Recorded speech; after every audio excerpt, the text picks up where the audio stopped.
మా latest videos కోసం మా ఈ తెలుగు న్యూస్ ఛానల్ సబ్స్క్రైబ్ చేసి గంట సింబల్ యాక్టివేట్ చేసుకోండి.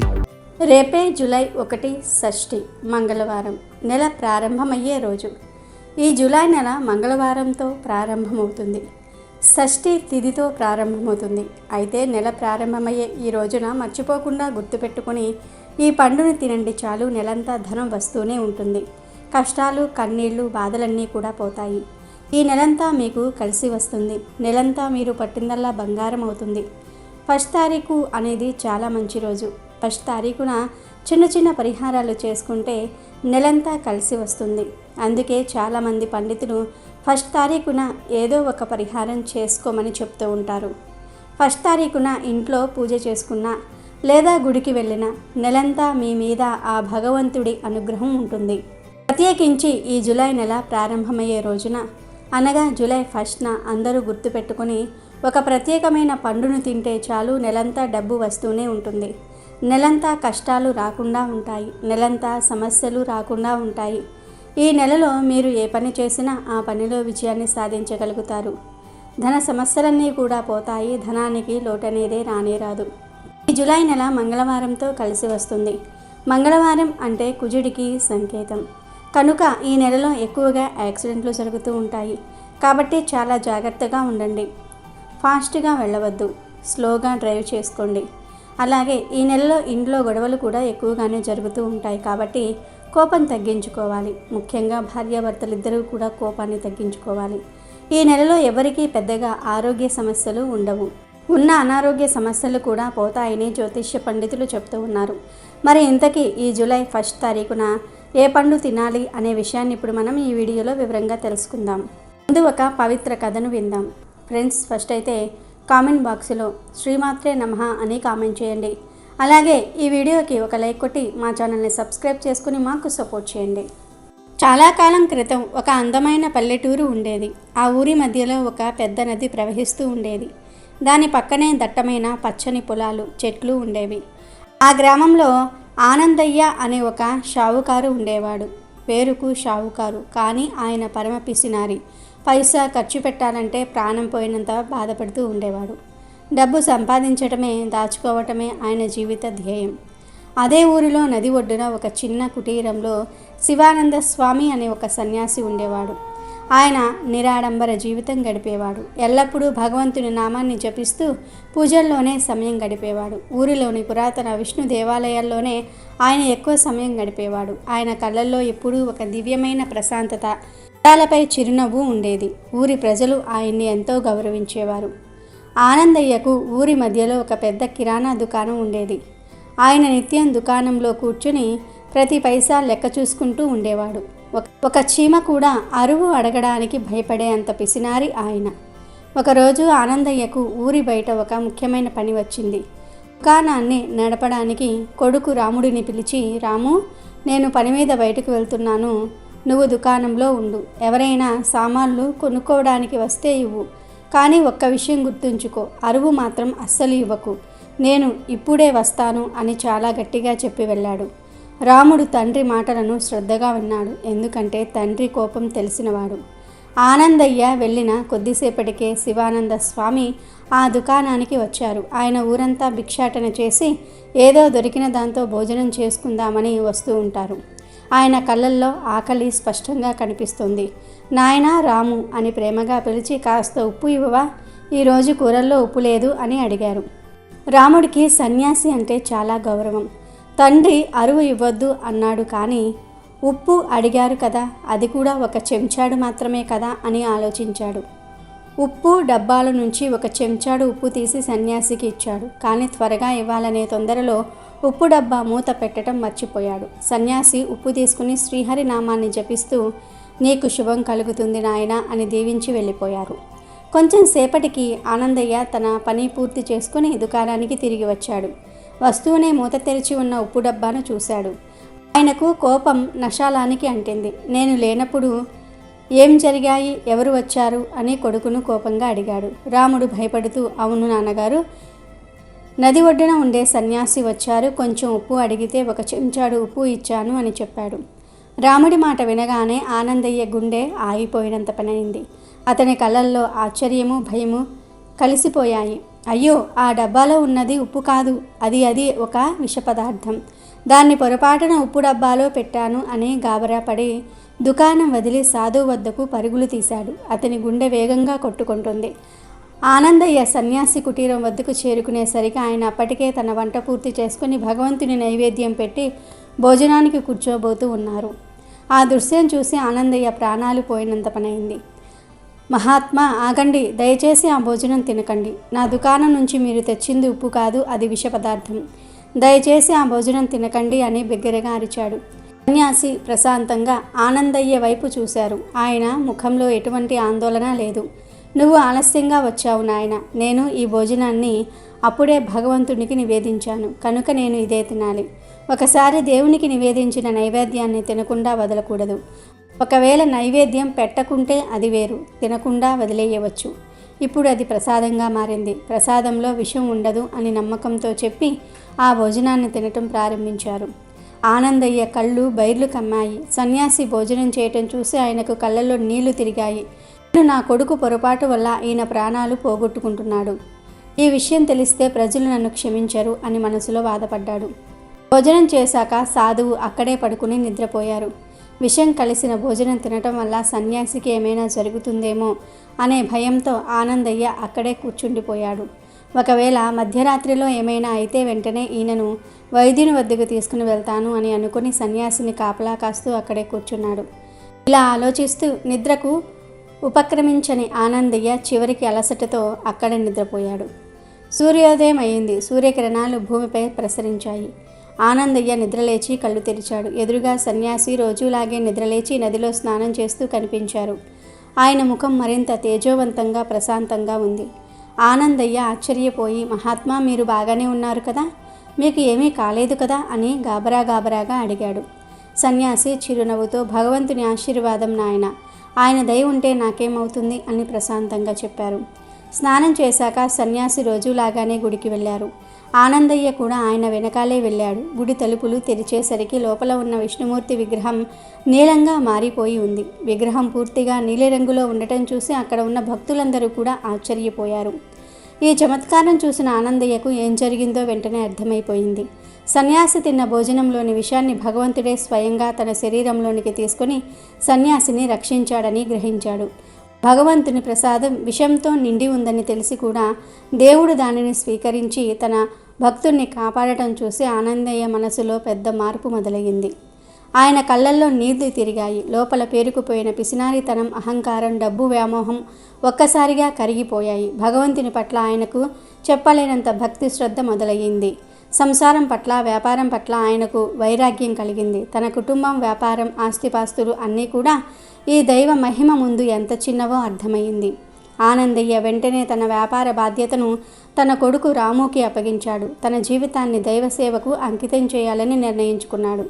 ఆయన శివానంద స్వామికి శిష్యునిగా మారి తన మిగిలిన జీవితాన్ని భగవంతుని భక్తిలో, ఆయన నామ స్మరణలో, నిస్వార్థ సేవలో లీనమైపోయాడు. ఆయనకు నిజమైన సంపద అంటే డబ్బు కాదని, భగవంతుని అనుగ్రహం, నిస్వార్థ భక్తి అని తెలిసింది. ఈ కథ మనకు తెలియజేసేది ఏమిటి అంటే, భగవంతుని భక్తి అనేది డబ్బుతో, దాన ధర్మాలతో కొలవబడేది కాదు. అది హృదయంలోని స్వచ్ఛత, నమ్మకం, నిస్వార్థ ప్రేమపై ఆధారపడి ఉంటుంది. దేవుడు ఎల్లప్పుడూ తన నిజమైన భక్తులను రక్షిస్తాడు. వారిని ఏ ఆపద దరిచేరనియ్యడు. మన కళ్ళ ముందు జరిగే అద్భుతాలు మన జీవితాలను మార్చగలవు, సరిదిద్దగలవు. ఇక విషయంలోనికి వస్తే, నెల ప్రారంభమయ్యే రోజున చిన్న చిన్న పరిహారాలు చేసుకుంటే చాలా మంచిదని శాస్త్రాలు చెప్తూ ఉన్నాయి. ఈసారి జూలై నెల 1వ తారీఖు మంగళవారం రోజు వచ్చింది. షష్ఠి తిథితో ఈ నెల ప్రారంభమవుతుంది. ఈ నెలలో తరచుగా సమస్యలు వచ్చే అవకాశం ఉంది. ఇంట్లో పిల్లల మధ్య, తల్లిదండ్రుల మధ్య, తల్లిదండ్రులు పిల్లల మధ్య గొడవలు జరిగే అవకాశం ఉంది కనుక ప్రశాంతంగా ఉండండి. ఆదాయం కూడా ఈ నెలలో పెరగదు, సమంగా ఉంటుంది అంతే. ఇక ఈ నెల కలిసి రావాలంటే 1వ తారీఖున దగ్గరలో ఉండే అమ్మవారి ఆలయానికి కానీ, విష్ణు ఆలయానికి కానీ, రామాలయానికి కానీ, ఆంజనేయ స్వామి వారి ఆలయానికి కానీ, ఇలా మీకు ఏ ఆలయం అందుబాటులో ఉంటే ఆ ఆలయానికి వెళ్ళండి. వీలైతే మాత్రం ఫ్యామిలీ మొత్తం కలిసి వెళ్ళండి.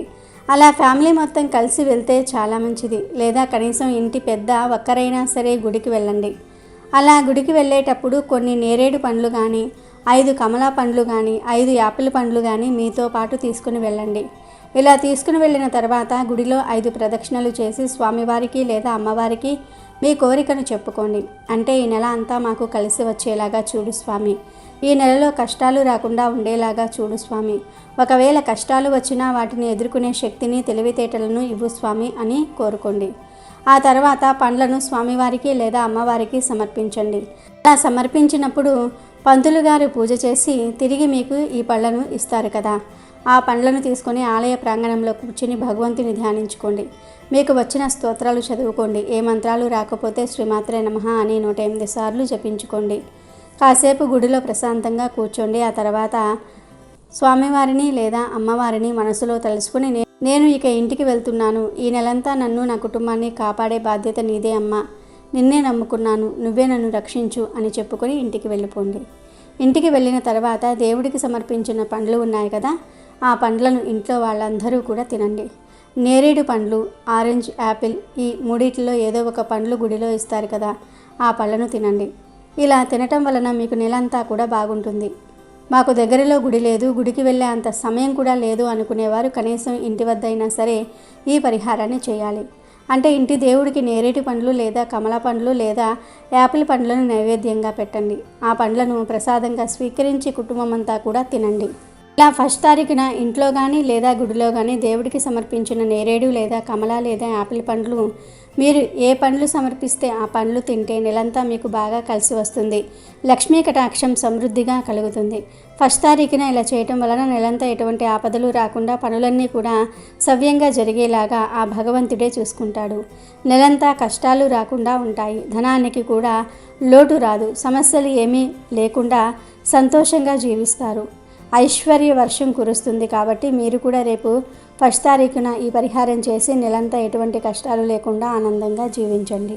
ఆషాఢ మంగళవారం రోజు కొన్ని పనులను పొరపాటున కూడా చెయ్యకూడదని శాస్త్రాలు చెప్తూ ఉన్నాయి. అదే కొన్ని పనులు చేస్తే మాత్రం బాగా కలిసి వస్తుందని పండితులు చెప్తూ ఉన్నారు. మరి ఆషాఢ మంగళవారం రోజు ఏ పనులు చేయకూడదు అనే విషయాన్ని ఈరోజు మనం ఈ వీడియోలో తెలుసుకుందాం. అమ్మవారికి ప్రీతిపాత్రమైన రోజులలో ఆషాఢ మంగళవారం కూడా ఒకటి. ప్రత్యేకించి ఆషాఢ మంగళవారం గ్రామ దేవతలను ఆరాధిస్తే మంచిది. ఆషాఢ మంగళవారం నాడు అమ్మవారిని ఆరాధన చేయటం వలన శుభాన్ని, శౌచాన్ని, మంచి ఆరోగ్యవంతమైన జీవనాన్ని మరియు అమ్మవారి అనుగ్రహాన్ని పొందుతారు. అలాగే ఆషాఢ మంగళవారానికి అధిపతి కుజుడు. కుజుడు కొంచెం కోపిష్టివాడు, ఎర్రగా ఉంటాడు. ఆషాఢ మంగళవారం రోజు క్షవరం చేయించుకోకూడదు, గోర్లు కూడా కట్ చేసుకోకూడదు. ఎందుకంటే కటింగ్ చేసేటప్పుడు కుజుడి ప్రభావం వలన ప్రమాదాలు ఎదురయ్యే అవకాశాలు ఉంటాయి. అంటే గోర్లు కట్ చేస్తూ వేళ్ళు కట్ చేసుకోవచ్చు.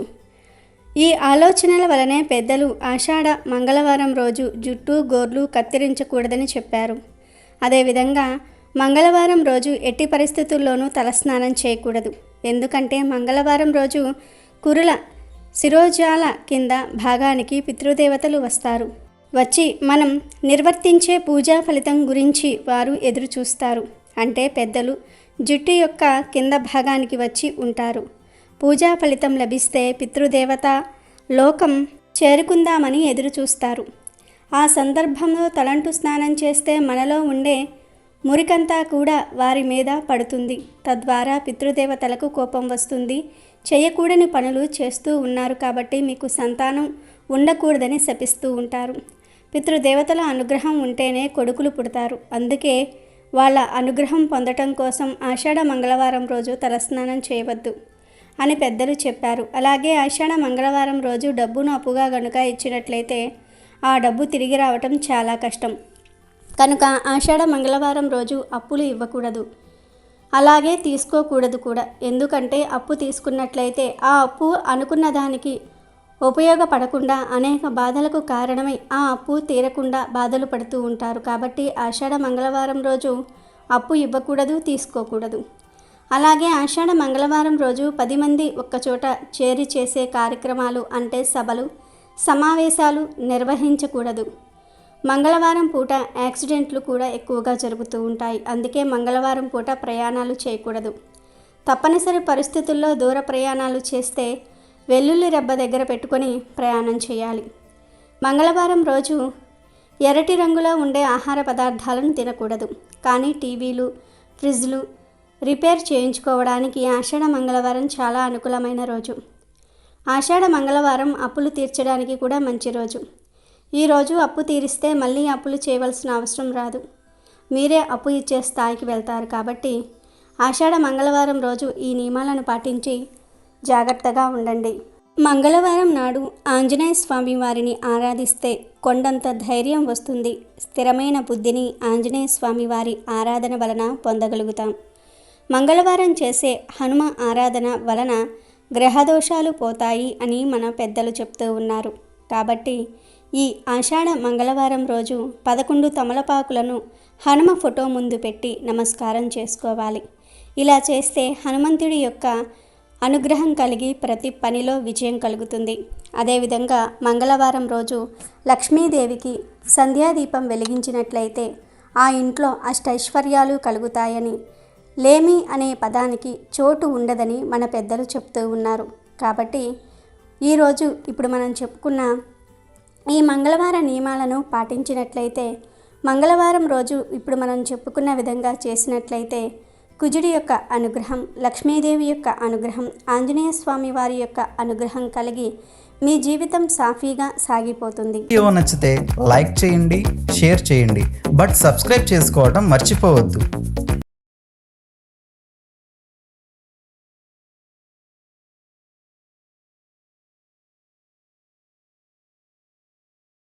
అమెజాన్లో బెస్ట్ డిస్కౌంట్స్ కోసం వీడియో డిస్క్రిప్షన్లో లింకు ఉంది, చూడండి. అలాగే మా టెలిగ్రామ్ ఛానల్ సబ్స్క్రైబ్ చేసుకోండి.